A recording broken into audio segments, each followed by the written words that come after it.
삼성전자가 받는 미국 보조금 9조 원. 마냥 기뻐할 일일까? 지나 러몬도 미국 상무부 장관이 삼성전자 텍사스 반도체 공장에 64억 달러의 보조금을 지급한다고 발표했습니다. 이 보조금은 미국의 반도체법에 따른 것으로 미국의 인텔, 대만의 TSMC에 이어 세 번째로 큰 규모입니다. 2021년 대통령에 취임한 조 바이든 대통령은 제조업 부활을 위해 미국에 투자하라 정책을 내걸었으며 특히 반도체 자립을 선포하며 중국과 반도체 전쟁을 시작했습니다. 반도체 분야에서 중국을 완전히 배제하고 설계부터 생산, 이용까지 모든 공정을 미국 내에 구축하겠다는 것입니다. 또 2030년까지 미국 내 반도체 생산량을 늘려 전 세계 점유율을 20%까지 끌어올릴 계획입니다. 이를 위해 미국은 2022년 반도체 보조금 390억 달러와 연구개발 지원금 132억 달러 등 5년간 총 527억 달러를 지원하는 내용의 반도체법을 제정하였습니다. 그리고 이번에 삼성전자가 보조금을 받게 된 것입니다. 바이든 대통령은 15일 성명을 통해 이번 보조금 지급 발표를 통해 삼성이 400억 달러 이상을 투자할 것이라고 했습니다. 삼성전자는 텍사스주 테일러시에 170억 달러를 투자해 반도체 공장을 건설하고 있었는데 보조금 결정에 맞춰 투자액을 2030년까지 총 450억 달러로 2.6배 이상 늘렸습니다. 미국의 전략 변화. 그런데 미국의 이런 조치는 이전과 다른 양상으로 보입니다. 미국은 과거 다른 나라 경제와 기업을 희생시켜서 미국의 이익을 추구하는 전략을 주로 사용했습니다. 예를 들어 1985년 플라자 합의 때는 일본의 엔화 가치를 강제로 상승시켜서 일본 기업의 미국 수출을 막았습니다.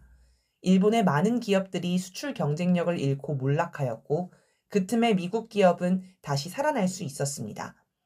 또 1980년대 들어 반도체 분야에서 일본이 미국을 추월하자 1986년 미일 반도체 협정을 강제로 체결해 일본 반도체 기업을 무너뜨렸습니다. 그러니 예전 같으면 미국이 자국 기업인 인텔을 살리기 위해서 삼성전자를 희생시키는 방법을 사용했을 것입니다. 그런데 지금 미국은 인텔을 살리면서도 삼성전자를 미국에 유치합니다. 양상이 달라졌습니다. 왜 미국은 전략을 변경하였을까요? 삼성전자가 공시한 지분 구조를 보면 2023년 4분기 말 기준 외국인 지분율이 55%에 이릅니다. 이들의 국적을 따져보면 미국이 가장 높습니다. 특히 세계 최대 자산운용사인 미국의 블랙록이 5% 이상 지분을 가지고 있습니다. 그러니 삼성전자는 경영진이 한국인이고 본사가 한국에 있는 한국 기업이긴 하지만 실소유주를 따져보면 이미 국제자본이 지배하는 기업입니다. 미국은 이런 지분 구조를 보고 삼성전자를 희생시키기보다 미국 내에서 키우는 것이 유리하다고 판단했을 수 있습니다. 그리고 무작정 삼성전자를 희생시키면 한국 내 반발이 있을 수 있습니다. 그래서 이주용 회장의 삼성전자 지배 구조를 인정해 주는 것입니다. 이렇게 하면 겉으로는 한국 기업의 이미지가 있기 때문에 한국과 삼성전자의 반발을 줄일 수 있습니다. 그러나 무엇보다도 삼성전자를 미국으로 끌어들이는 것이 미국의 이익을 극대화하는 방향이기 때문입니다. 미국 경제 위기는 제조업의 몰락에서 시작됐습니다. 미국의 경제 구조는 현재 금융자본이 중심입니다. 세계가 미국 중심의 일극 체제로 되면서 미국은 부를 더 많이 축적하기 위해서 제조업을 중국 등 해외로 이전하고 금융자본 중심으로 경제를 성장시켰습니다. 그런데 이제는 미국의 일극 체제가 막을 내렸습니다. 금융자본만으로 미국의 세계 경제를 통제하기 어렵게 된 것입니다. 특히 중국의 급성장은 미국 경제 패권을 위협하고 있습니다. 미국은 2018년부터 미중 경제전쟁에 돌입합니다. 중국의 값싼 물건에 높은 관세를 붙여서 수입을 제한하고 동맹국들에도 중국과 경제 협력을 줄일 것을 강요했습니다.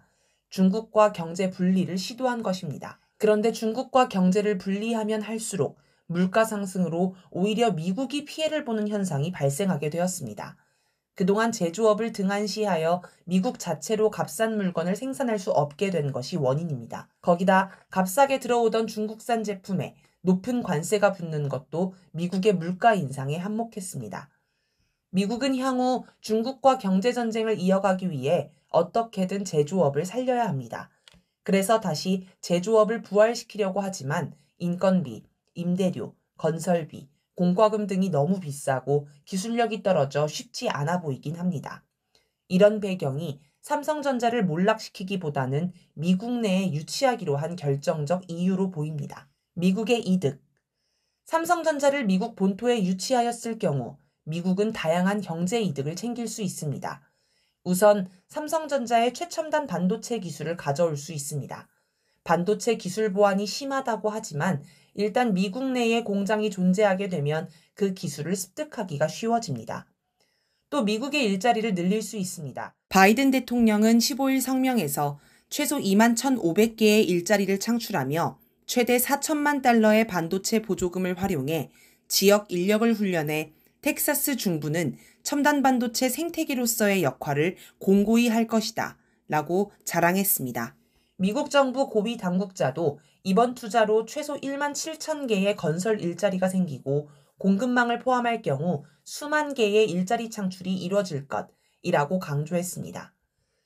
그리고 값싼 반도체를 빠르게 공급받을 수 있습니다.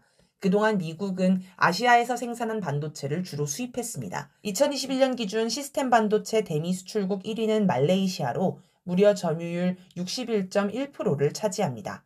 메모리 반도체 대미 수출국 1, 2위는 대만과 한국으로 각각 49.6%, 24.4%의 점유율을 기록했습니다.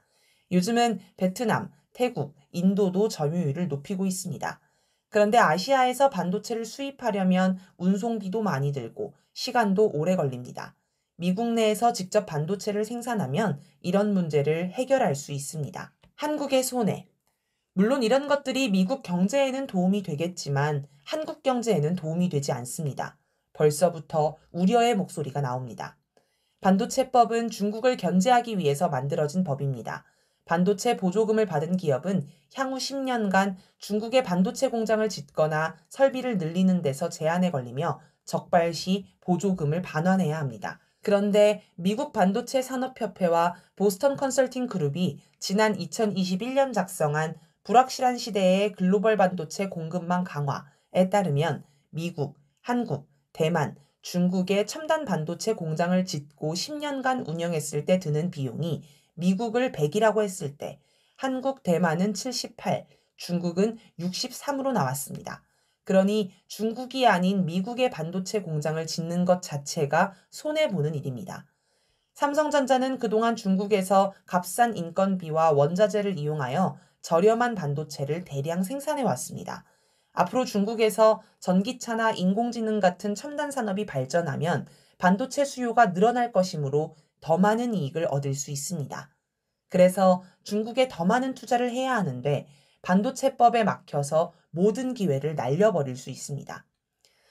또 중국이 보복할 수도 있습니다. 그간 한국 경제를 지탱해온 것은 전체 수출의 20% 이상을 차지해온 반도체 수출이었고 그 가운데서도 대중국 수출이 무려 49.9%나 됩니다. 그런데 한국이 미국의 반도체 전쟁에 편승해 철저히 미국 편을 들면서 중국 투자를 멈추면 중국이 가만히 있지 않을 것입니다. 한국의 대중국 반도체 수출이 막히면 그야말로 한국 경제에 지옥문이 열립니다. 반도체법에 따른 보조금을 받으려면 미 국방부 등 국가안보기관의 반도체 생산시설 접근을 허용해야 하고 미 상무부에 상세 회계 자료를 제출해야 하므로 기술 및 영업비밀이 유출될 수도 있습니다. 이렇게 되면 우리나라 주력 수출 분야인 반도체 산업을 미국에 빼앗기게 됩니다. 게다가 삼성전자가 초과 이익을 내면 보조금의 최대 75%를 미국 정부와 공유해야 합니다. 지금 당장은 보조금을 주지만 나중에는 이것을 회수해 갈 수도 있습니다. 삼성전자가 미국 투자를 늘리면 한국 투자는 그만큼 줄어들 것이고 오히려 한국 공장을 축소하고 근로자를 해고하게 될 수도 있습니다. 게다가 인텔, TSMC, 삼성전자 등 반도체 기업들의 대규모 미국 공장 건설이 비슷한 시기에 몰리면서 공장이 가동될 즈음에는 공급 과잉 현상이 나타날 수 있습니다. 공급에 비해 수요가 많을 때는 2등, 3등 기업도 돈을 벌 수 있지만 반대로 수요에 비해 공급이 넘치면 경쟁에서 밀린 기업은 결국 도태되고 맙니다.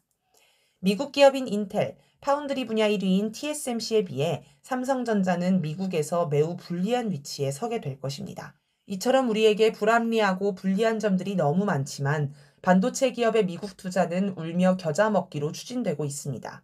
미국이냐, 중국이냐 결정하라는 미국의 압박에 한국 기업은 선택의 여지가 없는 것입니다. 이렇게 미국만 따라가다 한국이 망하게 생겼습니다. 이 문제는 삼성전자 같은 개별 기업이 해결할 수 없습니다. 정부가 나서서 외교로 풀어야 합니다. 그러나 그걸 기대할 수 없다는 게 우리 국민의 비극입니다.